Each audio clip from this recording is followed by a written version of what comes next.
Hi, I'm Jane Warren from Rock Creek in Ankeny, and I'm going to read you a very interesting and important book today. It's a story about a young girl and all the amazing things she accomplished. The name of the book is Olive Morris, and it's written by Maria Isabella Sanchez Vergara.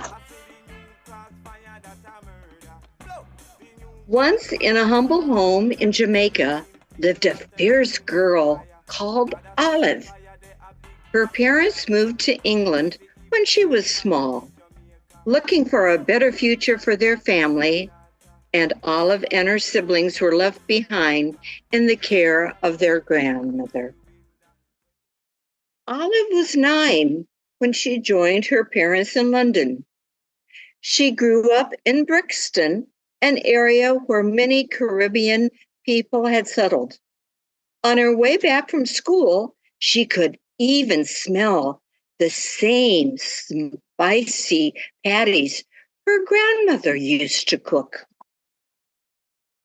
Yet, even though her neighborhood was known as Little Jamaica, Olive didn't always feel at home. Some people in her new country didn't welcome Black people, and life was hard for her family. Still, they felt lucky to have each other. One day, when Olive was 17, some police officers beat and arrested a Black man, thinking he had stolen a fancy car. The man wasn't a thief, but a Nigerian diplomat representing his country in the UK. When Olive went to help him, she was arrested too. On the way to the police station, she was badly beaten by the officers. After the terrible experience, she promised to fight any kind of abuse and speak up about the racism her community faced. She joined the British Black Panthers, a group working to empower all people of color.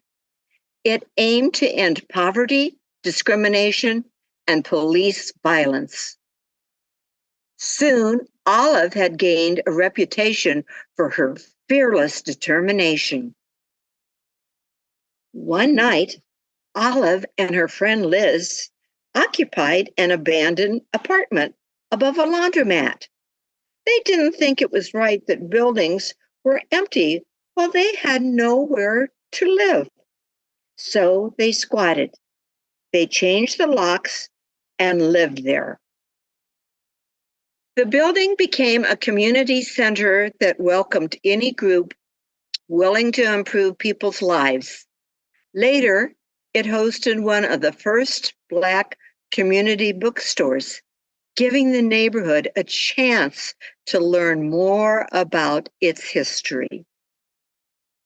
No matter how hard people tried to close the center down, Olive and her friends resisted. When the police turned up to kick them out, she went up on the roof and promised to stay there until they were gone. And it worked.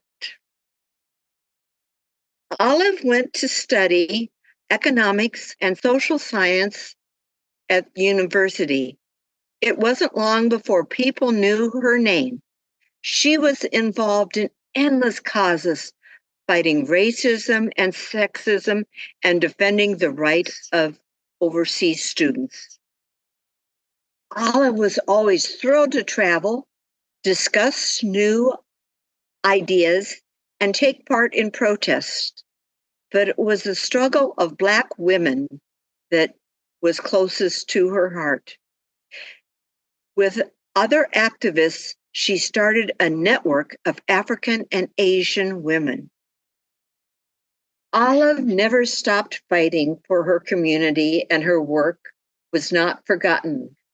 An award was set up in her name to celebrate young activists, and people voted to have her picture on a local currency, the Brixton pound. And by facing oppression and injustice with courage and pride, little Olive inspired a whole community to stand up and fight for a brighter future for everyone. She knew that change happens when people work together as one.